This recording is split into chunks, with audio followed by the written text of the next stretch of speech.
Well, good afternoon all. This is going to be a short video, but this is basically my setup for reloading handgun ammunition. And as I progress, I'll be loading for 223, 5.56 for my AR. I also have the ability to load for 30-30 and 30-06. But this is basically it. It's a really simple setup. It's a single step setup, starting with a few things. Single step press. And this apparatus right here. This one here. This actually helps to load. It's an automatic primer, so that you can do it by hand. This is a powder measuring tool where I can set the powder that I need per the shells that I'm making. This is an example of what 9mm hollow point that I have that is available. You also need small pistol primers. I use this CFE pistol primer powder for all my handgun ammunition. And then these are once fired brass that I've ordered them on the internet through gunbroker.com. Works very, very well. And you also will need, this is what they call a tumbler, because when you take a look at the shells that come out, these once fired brass, they're pretty grimy and dirty. These usually will come to you old spent primers. You need to take those out, and I can show you how those things are done. But if you want to get to the place where when you're done, your final product looks like this, nice and clean and shiny, yeah, I gotta run them through a tumbler. And that's the process where I'll throw a few handfuls of the spent shells that I've got, the once fired.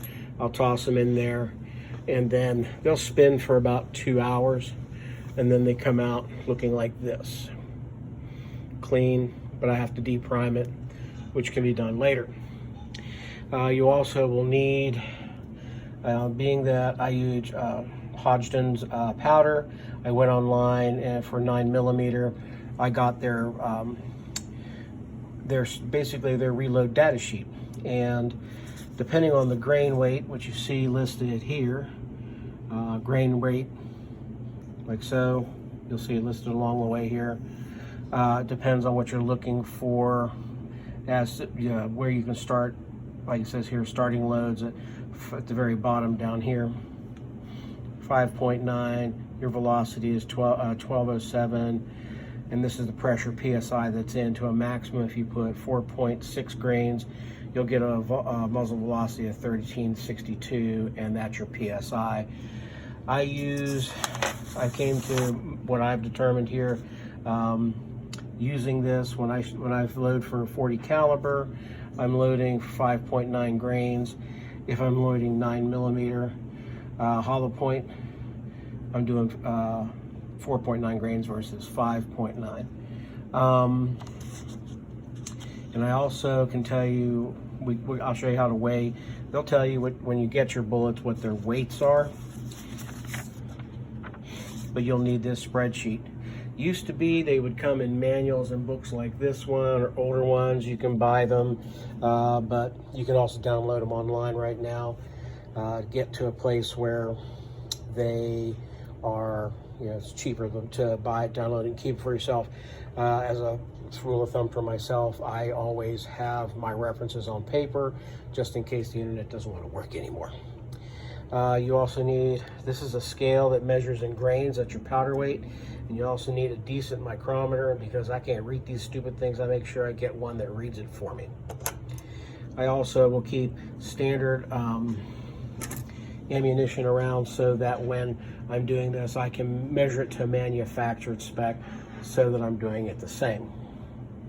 So I'm going to set up a couple of things here, and I'll come right back to you. When you go out onto the open market, back before all this, I bought a lot of this stuff, and you get shells, once fired shells, you could get for about $100 for 1,000. Bullets were about the same. In this bag, this is 223, 5.56 shells. These 2 bags in here. These are 40 caliber Smith & Wesson. These are bullets. These are the heads on the 40 caliber Smith & Wesson that I load. They're flat nosed. Let me see what it says on here. It doesn't say what the grain weight was, but being that I have the scale up. This is the, let me do this. Okay, that's a 181 grain bullet head for 40 caliber. And these hollow points are 115, and you need to know those numbers for when you start looking on your sheets up here to determine what your powder loads are going to be. So that's it. I'm going to go ahead and start doing this. Going to finish these up. Going to finish up those 9mm heads, and then we'll go from there, and I look forward to seeing you guys later this week. All right, now as we pick up, when you're doing reloads, you need what's called reloading dies, and these are the 5 that I have. This is 9mm. This one is for 5.56 and 223.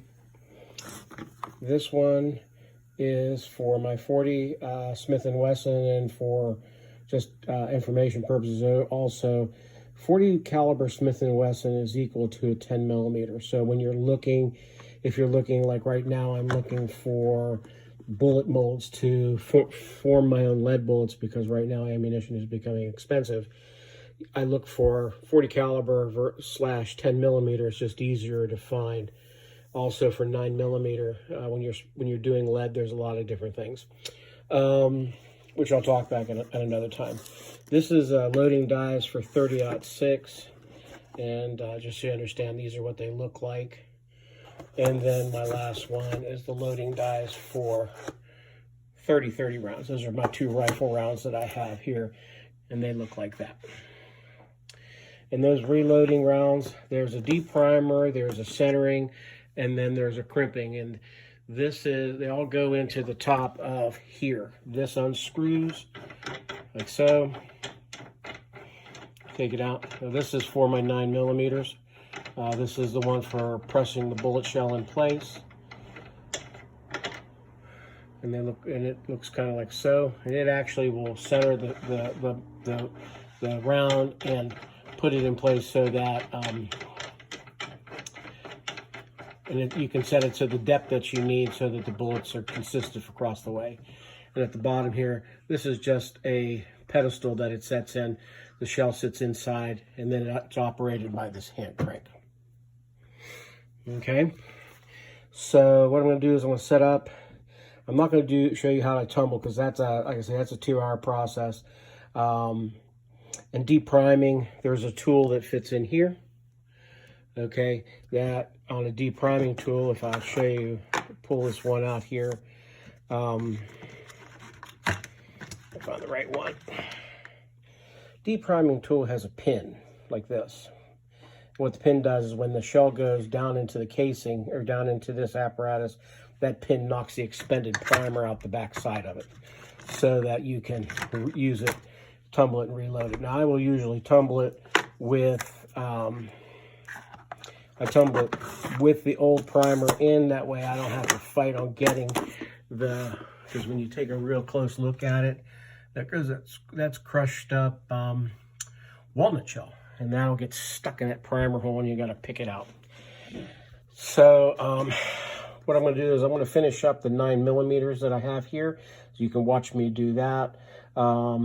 This will be a good step forward, so when we do my classes hands-on, people will have a better idea.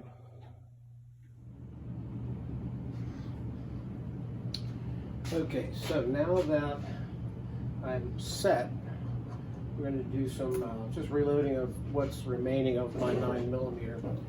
I've loaded the CFA pistol primer into the powder measure. And on this scale, I've taken the small scaling tool, placed it on top, and zeroed it for grains. because you want 4.9 grains of powder per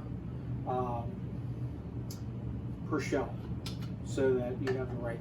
And this cone just helps to fill the shell itself. Take a little bit of this is just Remington gun oil, just to spray it onto these and just kind of roll them around so that they don't get stuck inside the press itself. Just makes it easier to work with. Now these have all been tumbled, de-primed, and re-primed, so we're just going to go from this point here. Now once I know that I have this set to dispense 4.9 grains, I will go and intermittently check as I'm placing it. And then we'll do this. So first you take the little, I'll call it a funnel for lack of better, and then this has a one way, and so it fills powder, and then I will double check it. It comes out 4.9, and then this little funnel is used onto one of the brass casings like so, and it actually fits over top this way, and it keeps it so that all the powder goes into the shell itself, and then the powder's in there. And then you take the bullet, and if you've centered and you've punched out your case the way it's supposed to be, the opening is going to be just a little bit bigger, which is fine. And then I slide it into here, and then I pull up on it, pull down, and the bullet is seated like it's supposed to. And this is just how you do it. It's a slow process when you're doing it this way, but at the end of the day, I can do 500 or so rounds in probably about 4 or 5 hours.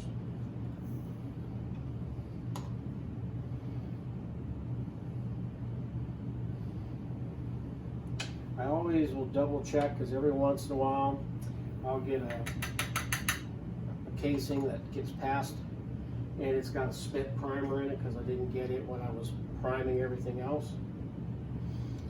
And then you take and I just put it aside for the next time I'm doing it.